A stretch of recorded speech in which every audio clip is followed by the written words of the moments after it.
আসসালামু আলাইকুম। লক্ষ লক্ষ লোক আজকে এখানে হাজির হয়েছে, পথে ঢেউয়ের মতো লোক আসছে। সারা বাংলাদেশ জুড়ে কোটি কোটি মানুষ আজকে এই মুহূর্তের জন্য অপেক্ষা করছে। তারা তাকিয়ে আছে হাদির কথা শোনার জন্য। আজকে বিদেশে যারা আছে বাংলাদেশি, এই মুহূর্তে তারাও হাদির কথা জানতে চায়। প্রিয় ওসমান হাদি, তোমাকে আমরা বিদায় দিতে আসি নাই এখানে। তুমি আমাদের বুকের ভেতরে আছো এবং চিরদিন বাংলাদেশ যতদিন আছে তুমি সকল বাংলাদেশির বুকের মধ্যে থাকবে। এটা কেউ সরাতে পারবে না। আমরা আজকে তোমাকে প্রিয় হাদি বিদায় দিতে আসিনি। আমরা তোমার কাছে আমরা ওয়াদা করতে এসেছি। তুমি যা বলে গেছো সেটা যেন আমরা পূরণ করতে পারি, সেই ওয়াদা করার জন্য আমরা একত্র হয়েছি। সেই ওয়াদা শুধু আমরা নয়, পুরুষানুক্রমে বাংলাদেশের সব মানুষ পূরণ করবে। সেই ওয়াদা করার জন্যই আমরা তোমার কাছে আজকে এসেছি, সবাই মিলে যে যেখানে আছি।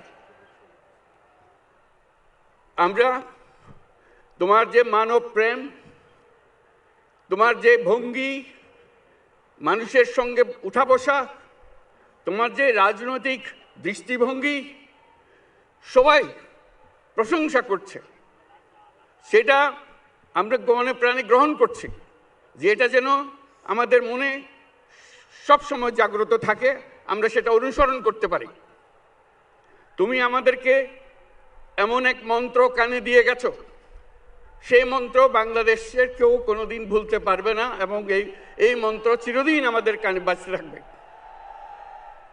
টানা তৃতীয়বার অর্জন করেছে দেশের সেরা সুপার ব্র্যান্ড স্বীকৃতি বসুন্ধরা টিস্যু। সেই মন্ত্র বাংলাদেশের বড় মন্ত্র হয়ে আমাদের জাতির সঙ্গে সংযুক্ত থাকবে। তোমার মন্ত্র ছিল চলো বলবীর চির উন্নত মমশির। এই উন্নত মমশিরের যে মন্ত্র তুমি দিয়ে গেছো, সেটা বাংলাদেশি সন্তানের জন্মলগ্ন থেকে যতদিন সে বেঁচে থাকবে নিজের কাছে বলবে চল বলবীর চির উন্নত মমশির, আমাদের শির কখনো নত হবে না। সেই মন্ত্র তুমি আমাদেরকে দিয়ে গেছো, আমাদের সব কাজে সেটা আমরা প্রমাণ করব। আমরা দুনিয়ার সামনে মাথা উঁচু করে চলবো, কারো কাছে মাথা নত করব না। সেই মন্ত্র তুমি আমাদেরকে দিয়ে গেছো, আমরা সেটা পূরণ করে যাব।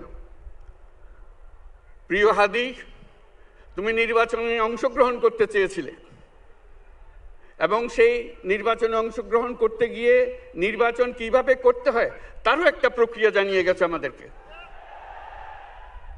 সেই প্রক্রিয়া যেন আমরা সবাই মিলে গ্রহণ করি, যে কিভাবে প্রচারণা কার্য চালাতে হয়, কিভাবে মানুষের কাছে যেতে হয়, কিভাবে মানুষকে কষ্ট না দিয়ে তার বক্তব্য প্রকাশ করতে হয়, কিভাবে বিনীতভাবে মানুষের কাছে আসতে হয়, সব কিছু তুমি শিক্ষা দিয়ে গেছো।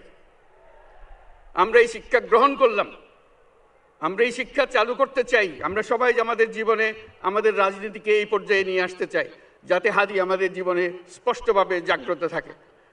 হাদি, তুমি হারিয়ে যাবে না, তুমি কোনোদিন কেউ তোমাকে ভুলতে পারবে না।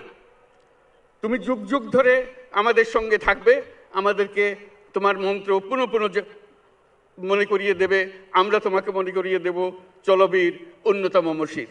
আমরা সেই মন্ত্র নিয়ে আজকে সামনের পথে এগিয়ে যাব। তোমাকে আমাদের সবার পক্ষ